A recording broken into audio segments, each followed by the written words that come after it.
요즘 경매 시장을 보면요, 낙찰가가 정말 높습니다. 저도 매일 물건을 보지만 이 가격에 낙찰을 받는다고 싶은 경우가 정말 많아요. 특히 요즘은 경매 대형 업체들까지 대거 참여하다 보니까 경쟁이 치열해지고 초보자분들은 그래도 경매니까 싸겠지라는 착각에 들어가기도 합니다. 그런데 이게 바로 함정이에요. 경매니까 싸다는 공식은 이미 옛말이고 감정가는 어디까지나 참고용일 뿐이고 실제 시장에서 감정가보다 낮은 시세가 얼마인지, 그 시세의 최저 거래선은 어디인지, 최근 실거래가와 전세가 간격이 얼마나 되는지를 반드시 확인해야 합니다. 이 과정을 거치지 않으면 싸게 샀다고 생각했는데 막상 팔 땐 아무도 사주지 않는 경우가 생기죠. 오늘은 바로 그 낙찰받고 후회하는 사람들의 공통점, 즉 경매로 망하는 이유 탑3를 실제 사례와 함께 하나씩 짚어드리겠습니다. 첫 번째, 컨설팅입니다. 처음 법원 경매장에 갔을 때 저도 놀랐습니다. 시세 3억인데 왜 3억 5천을 쓰지? 의문이었죠. 근데 몇 번 더 보니까 패턴이 보이더라고요. 늘 이상하게 1등하는 분 뒤를 파보면 대개 컨설팅이 붙어있죠. 처음엔 달콤합니다. 권리 분석 무료, 문제 있나 무료로 다 봐드립니다. 공짜라는 말, 사람을 살살 눕히죠. 하지만 모델은 간단합니다. 낙찰이 되면 수수료가 발생해요. 그럼 목표가 어디로 갈까요? 내 수익이 아니라 낙찰입니다. 현장 전략은요, 조금만 더 쓰면 이깁니다. 이거예요. 그런데 왜 다들 컨설팅부터 시작할까요? 제 초보 시절 마음을 떠올려보면요, 시간이 없고 법이 무섭고 책임을 매주 주고 싶고 무료가 달콤하고 오늘 놓치면 끝날 것 같고 그리고 첫 한 건의 영웅서사, 욕구가 있습니다. 이 모든 게 한 점으로 모이죠. 빨리 낙찰받자. 문제는 그 순간 목표가 바뀐다는 겁니다. 제 주변 지인도 실제로 그랬어요. 개찰표의 금액 5억, 차순위 4억 9,700. 와, 300만원 차이로 간신히 이겼다. 그날 다 같이 파티했습니다. 근데 매물 넣고 공기가 쎄해집니다. 최근 실거래가 한 4억 6천에서 4억 7천, 현재 호가 4억 8천. 그날의 아슬아슬 승리? 사실은 시장 바닥선 대비 고가 진입이죠. 축하 파티요? 보유비로 다 녹습니다. 한우가 아니라 이자, 관리비, 수리비가 노릇노릇 구워집니다. 심리 연출도 있어요. 차순위가 바로 뒤였어요. 이 한 줄 사람 마음 너무 잘합니다. 고의로 2등을 촘촘히 붙여놓고 우리가 싸게 건진 줄 착각하게 만들어요. 드물게 이런 장면도 봤어요. 1등을 일부러 높게 세워두고 보증금을 일부러 잘못 써서 무효를 시키는 경우가 있습니다. 그럼 이걸 어떻게 막아야 할까요? 현장에서 나를 지키는 루틴 3단계를 씁니다. 진짜로 수천만원 차이 나니 꼭 확인해보세요. 1단계, 바닥선 4줄 긋기. 최근 3개월에서 6개월 동일평형 실거래 하한, 최근 매물 호가 하한, 같은 생활권 대체제 하한, 전세 하단과의 갭. 이 4줄이 만나는 지점이 오늘 팔아도 이상하지 않은 가격에, 즉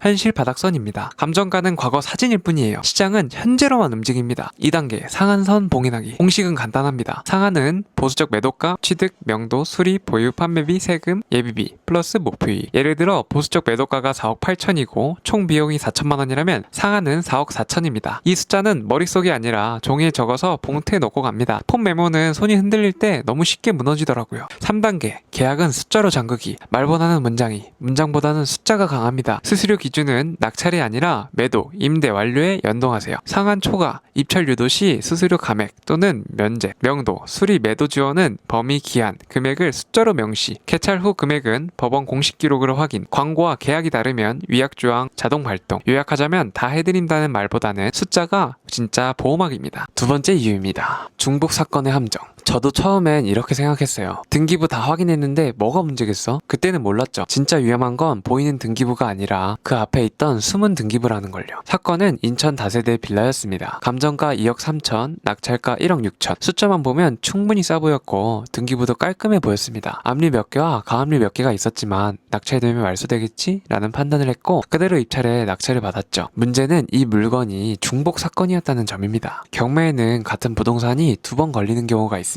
예를 들어 2021 타경 만 1 선행, 이게 먼저 진행되고 이후 2021 타경 만 2 후행, 이렇게 들어오는 식입니다. 선행이 중간에 취하되면 후에 속행을 이어갑니다. 속행이란 선행 절차에서 이미 진행된 효력 중 일부가 후행으로 이어질 수 있다는 뜻입니다. 특히 교부 청구, 세무서, 구청 등이 배당달라고 공식 신청하는 서류는 선행에서 들어왔어도 후행 배당에서 그대로 살아있을 수 있습니다. 저는 그 사실을 놓쳤습니다. 후행 문건 송달 내용만 끝까지 훑고 세무서, 교부 청구 없음을 확인하고 안심했습니다. 그런데 잔금까지 마친 뒤 세무서 고지서가 도착했죠. 재산세 체납분 620만원 납부 안내, 승관 등골이 서늘해졌습니다. 뒤늦게 어저께 선행사건을 열어보니 관악세무서 교부청구서 제출 2021 7월 9일 이 기록되어 있던 거예요. 후행에는 표시가 없었을 뿐 효력은 남아 있었습니다. 선행이 취하되어 후행으로 속행되더라도 선행에서 배당 요구, 교부 청구는 후행 배당에서 유효하게 반영될 수 있습니다. 그래서 낙찰자는 없다고 믿었지만 배당표에는 있다라고 처리되는 상황이 벌어집니다. 이게 중복 사건의 무서운 지점이에요. 겉으로는 깨끗해 보이는데 뒤에서 이미 세무서가 깃발을 꽂아준 셈이죠. 그 깃발을 모르고 들어가면 전쟁이 끝났다고 믿다가 아직 끝나지 않은 전장으로 걸어 들어가게 됩니다. 그럼 어떻게 확인하죠? 방법은 있습니다. 다만 조금 번거로워요. 그래도 이 과정을 거치면 됩니다. 법원 경매 사이트 기본 정보에서 오른쪽 중복 표시를 먼저 확인합니다. 표시된 모든 사건 번호를 모두 클릭해 문건 송달 내역을 엽니다. 빠뜨리면 안 돼요. 문건 송달 내역에서 교부,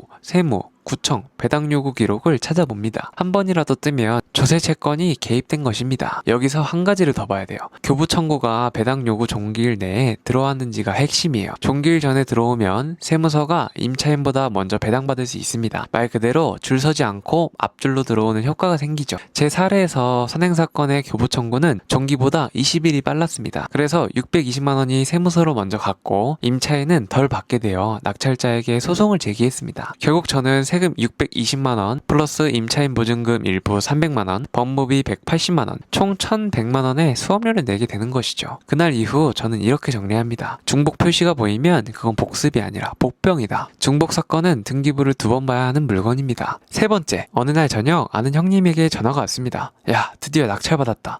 이번엔 제대로 한 건가 봐. 목소리에 신남이 묻어 있었죠. 그런데 1시간도 안 돼서 다시 전화가 옵니다. 야, 집 열어봤는데 나 큰일 난 것 같아. 현관을 열자마자 풍경이 이랬답니다. 거실 벽지는 칼자국처럼 찢겨있고 곰팡이는 모서리를 타고 천장을 향해 열심히 성장 중. 싱크대 상판은 들뜬 채 물자국이 번져있고 하부장은 푹 썩어 꺼져있고 보일러는 눌러도 불이 안 들어오고 욕실은 배수가 안 돼서 그냥 웅덩이. 감정평가서에는 관리 양호라고 써있었지만 그 보통이 10년 전 기준의 보통이라는 걸 그날 알았죠. 경매의 아이러니는 이겁니다. 싼 이유가 꼭 가격표에 써있지 않다는 것. 경매는 내부 확인이 어렵습니다. 그래서 노후 물건은 수리비를 보수적으로 아주 크게 잡아야 안전합니다. 창문 밖에서 훑은 감정평가 멘트를 믿으면 통장은 바로 순삭이에요. 이건 형님 얘기지만 어쩌면 다들 겪는 이야기입니다. 실거래가 1억 6천, 낙찰가는 1억 3천. 그때만 해도 좋다. 이건 괜찮다 싶었죠. 가격도 적당했고 위치도 괜찮았고 도배 장판 300이면 끝나겠지라며 희망차게 철거를 시작했어요. 그런데 문을 열자마자 공기가 달랐습니다. 벽은 습기에 젖어있고 도배지는 곰팡이 무늬로 리폼이 돼 있었죠. 싱크대 하부는 썩어있고 욕실 바닥은 물이 안 빠져 연못이 되어 있었습니다. 철거를 시작하자 소문 하자들이 줄줄이 소환됐죠. 현실적인 수리비 견적은 이랬습니다. 곰팡이 제거와 도배 재시공 400만원, 욕실 부분 방수 플러스 하부 타일 보수 500만원, 주방 하부장 상판 교체 300만원, 전기 분전방 교수 250만원, 창호 실리콘 패킹 교체 150만원, 마루 부분 보수 플러스 폐기물 처리 비용 300만원, 총 1900만원, 거기에 보유비 150만원, 명도, 취득, 세무 비용 500만원, 총 비용 약 2500만원, 낙찰가 1억 3천, 수리비 1900만원, 부대비 650만원은 1억 5천 550만원, 실거래 가 1억 6천이면 남는 돈 약 450만원. 시장가가 3에서 5%만 흔들려도 바로 마이너스. 이쯤 되면 이게 낙찰인가 낙심인가 싶죠. 형님은 사실 계산을 잘못한 건 아니에요. 입찰 전부터 수리비도 넉넉하게 잡았고 리스크도 감안했어요. 하지만 집 상태가 생각보다 훨씬 안 좋았던 게 문제였습니다. 이건 숫자보다 현장을 직접 보지 못한 대가였습니다. 사실 경매는 내부를 열어보기가 쉽지 않죠. 그래서 대부분의 초보자는 도배 장판 수준이면 되겠지라고 생각합니다. 하지만 임장은 선택이 아니라 보험이에요. 외벽, 옥상, 균열, 창틀, 배수 상태 이 네 가지만 봐도 이미 답이 나옵니다. 외벽 균열과 결로 자국은 내부 곰팡이 신호, 창틀 실리콘 크랙은 비오는 날 누수 예약, 옥상 배수구 막힘은 천장 곰팡이 예고편,